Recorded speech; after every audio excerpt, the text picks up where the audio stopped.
दोस्तों, स्वागत है मेरे चैनल सिविल बाज़ार में। और आज हम आपको बताएंगे कि ठेकेदारी कैसे करें। ठेकेदारी करने पे जो सबसे बड़ा पॉइंट है कि इसमें कहाँ से स्टार्ट करें, कौन सा डिपार्टमेंट होगा जो आपके लिए बेस्ट होगा। सभी जब भी आप जाते होंगे कहीं पीडब्ल्यूडी वाले से मिलते होंगे तो वहाँ के लोग बोलते होंगे कि देखिए इसमें तो पैसा ही नहीं बचता है। आप पीएचडी में जाते होंगे तो वहाँ भी लोग बोलते हैं पैसा नहीं बचता है, यहाँ बर्बाद हो गया। और आरसीडी कहीं भी जाइएगा तो उसमें आप लोगों को यही सुनने को मिलेगा कि पैसा नहीं बचता है, कहाँ करें। ऐसे में आप कंफ्यूज रहते होंगे कि ठेकेदारी करें तो करें कौन से डिपार्टमेंट से, कैसे करें। देखिए, एक ठेकेदारी करने के लिए आपको बहुत सारा चीज़ों को देखना पड़ता है। कौन सा डिपार्टमेंट होगा, कौन सा काम आपको आता है, कौन से डिपार्टमेंट काम करने के बाद पैसा है आपके, कौन सा डिपार्टमेंट आपके एरिया तरफ काम ज़्यादा निकालता है, कौन सा ऐसा डिपार्टमेंट है जिसमें काम करके आप अच्छा खासा पैसा बचा सकते हैं, और कहाँ पे आपको काम करना चाहिए, और कितने तक का लाइसेंस आपको बनाना चाहिए। फ्री का टेंडर अगर है तो कैसे ले, फ्री का टेंडर में क्या परेशानियां हैं, और पैसे वाले टेंडर में क्या दिक्कत है। देखिए, वो बहुत सारे आप टेंडर देखिएगा जो फ्री के होते हैं, आप उसमें फ्री में पार्टिसिपेट कर सकते हैं। जैसे मैन पावर सप्लाई का देखिएगा टेंडर जो आता है वो फ्री में मैक्सिमम आता है। और सीसीएल, बीसीसीएल, एसएसएल, इस सब का जितना टेंडर निकलते हैं वो फ्री में निकलते हैं। फूड कॉर्पोरेशन का भी बहुत सारे टेंडर जो टेंडर फी नहीं लगता है, ईएमडी लगता है। बहुत से ऐसे टेंडर है जिसमें केवल ईएमडी लगता है, तो उसके अंतर्गत भी वो टेंडर फ्री के ही सेक्शन में इंक्लूड किया जा सकता है। और ऐसे बहुत सारे टेंडर हैं। एनटीपीसी के टेंडर में भी आप देखिएगा तो उसमें टेंडर फी आपको नहीं लगता है। बहुत ही रेयर, बहुत बड़ा अमाउंट का टेंडर निकला है तो उसमें आपको पार्टिसिपेट करने में आपको अपना अमाउंट लग सकता है, बाकी उसमें भी नहीं लगता है। तो आप लोग बहुत से कंफ्यूज रहते हैं कि कौन से डिपार्टमेंट में करें, या बहुत से ऐसे लोग होते हैं जो एक ही डिपार्टमेंट में रहते हैं, वो दूसरे डिपार्टमेंट में नहीं जाते हैं, या दूसरे अपने एक ही डिपार्टमेंट से काम करते हैं। तो वो लोग भी कभी कभी सोचते हैं कि दूसरे डिपार्टमेंट में जाएं तो कौन सा डिपार्टमेंट और ज़्यादा सही रहेगा एक डिपार्टमेंट को लेने के बाद। तो देखिए, अगर आप फ्री में अगर सोच रहे हैं कि शुरुआत फ्री से करते हैं, अगर आप फ्री से कर रहे हैं तो फ्री के लिए देखिए जेम पोर्टल है। जेम में काफ़ी अच्छा खासा टेंडर निकलता है। जेम देखिए बेसिकली उसमें अमेज़ोन की तरह है, लेकिन उसमें फीचर्स एडेड है कि आप उसमें बिडिंग में पार्टिसिपेट कर सकते हैं। सबसे बढ़िया प्लेटफॉर्म है अगर आपको टेंडर प्राप्त करना है तो। और दोस्तों, अभी मेरा घर जो है रोड NH30 के किनारे है, तो इसमें आपको गाड़ी आने जाने का आवाज़ काफ़ी आता होगा। अच्छा, देखिए, आप फ्री में जब आप कर रहे हैं तो उसमें आपको भीड़ भी आपको देखने को मिलेगा, भीड़ अच्छा खासा देखने को मिलेगा। लोग बिल्लो से बिल्लो जाके सोचेंगे काम लेने के लिए, और ऐसे में उसमें ईएमडी और सबका भी कम लगता है। तो आपको ध्यान देना होगा कि इसमें कैसे काम लिया जाए। अगर फ्री में काम मिल रहा है तो उसमें भीड़ तो आपको देखने को मिलेगा ही। और समझ जाइए, अगर कहीं भी आप जाते हैं और भीड़ आपको नहीं है, काम मिल रहा है, तो समझिए उस काम में कोई झोल वोल है, आपको अच्छे से देखना पड़ेगा। आप लेवल पे जाके ही आपको लेना होगा काम। डायरेक्ट कभी भी किसी भी काम में आप जा कर के ऐसे ही डायरेक्ट देगिएगा तो उसमें आपको काफ़ी परेशानी का सामना करना पड़ सकता है, हो सके। अब ये आप पे डिपेंड करता है कि आपको कितना बिलो जा कर के उसमें काम करना है।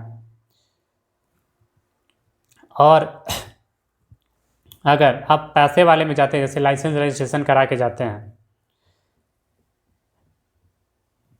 तो उसमें आपको देखिए हमेशा टेंडर फी भरना होगा। टेंडर फी आप मान के चलिए, आपने एक टेंडर डाला नहीं मिला, दो टेंडर डाला नहीं मिला, चार टेंडर डाला नहीं मिला, पांच टेंडर डाला नहीं मिला, तो फिर आपका हिम्मत नहीं करेगा कि टेंडर डालें।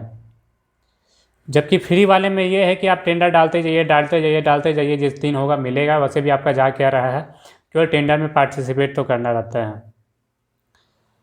और वहीं अगर पैसा आप लगा रहे हैं तो पैसा आपका लॉस जा रहा है, आपका मेहनत जा रहा है, आपका टाइम जा रहा है, सारा चीज़ आपका जा रहा है उसमें। तो इसमें भी बहुत सारा कन्फ्यूजन है कि आप काम कैसे कीजिएगा। काफ़ी लोग इसमें दिक्कत में रहते हैं कि इसको काम कैसे किया जाएगा। तो आप इन सब चीज़ों का ध्यान रखिए कि कैसे करना है। आपको प्लस आप जो पैसा लगा रहे हैं ठेकेदारी में, अगर पैसा जिसमें टेंडर फी लिया जाता है 5 से 10 हज़ार रुपये आपसे, तो उसमें आप जितना बिलो जाइएगा उतना हिसाब से पैसा लिया जाएगा आपसे। अगर आप 15% के अंदर में रहते हैं, मतलब 20% के अंदर में रहते हैं, 20% या 20% से अंदर, तो आपसे 20% सिक्योरिटी मनी डिपॉजिट किया जाएगा। और वहीं अगर आप पूरे अमाउंट का 20%, और वहीं अगर आप 20 से ऊपर 1% भी बढ़ते हैं तो आपसे 30% का लिया जाएगा EMD। तो समझिए, जैसे मान के चलिए आपने 1 करोड़ का टेंडर लिया, तो आपको 30 लाख रुपया केवल EMD सिक्योरिटी मनी के तौर पे जमा करना पड़ेगा, आप अगर 20% से ऊपर है तो कभी भी इससे ऊपर जाएं तब हमेशा ध्यान रखिए। कहीं कहीं पे 25% पे लैब बढ़ता है, कहीं पे 10 रहने पे आपको कम लिया जाता है, 15, 20, 25, 30 ऐसे करके रिस्पेक्टिवली बढ़ता भी है कहीं कहीं डिपार्टमेंट में, किसी किसी स्टेट में।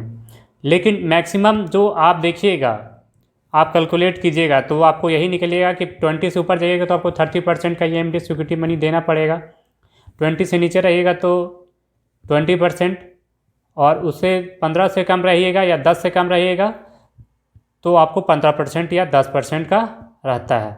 ये आपको देखना होगा उसमें क्या डिमांड किया गया है, टेंडर भरने से पहले आपको क्या क्या मांगा जा रहा है, ये सब देखना होगा। और यही सब देखने के बाद आप उसमें पता कर सकते हैं कि क्या क्या आपको रिक्वायरमेंट है, इसमें क्या क्या आपको कितना जाना है। आप मान के चलिए आपके पास पैसा है 50 लाख का काम करने का, आप चले गए हैं 20% से ऊपर, आपने 10 लाख रुपया रखा हुआ है, तब तो होगा ही नहीं आपसे। 50 लाख का टेंडर में आपने 21% ज़्यादा चले गए हैं तो 30% उसका डायरेक्ट ही 15 लाख रुपया आपको जमा करना पड़ेगा। 15 लाख रुपया जमा कीजिएगा, आपके पास है 10 लाख रुपया, आप लोन ले लीजिएगा 5 लाख रुपया का, तो EMD हो गया। फिर बाद में आप काम कैसे करिएगा? तो ये सारे नए ठेकेदार जो है नहीं सोचते हैं, डायरेक्ट काम डालने से पहले ही देख जाते हैं, उसमें काम करने लगते हैं और डाल ही नहीं पाते हैं। तो इन सब चीज़ों का ध्यान रखिए, हमेशा छोटा से छोटा टेंडर पे शुरुआत कीजिए जिसमें कम से कम पैसा लगे और आपका काम अच्छा से चले और आप अच्छे से अच्छा पैसा इसमें कमाएं।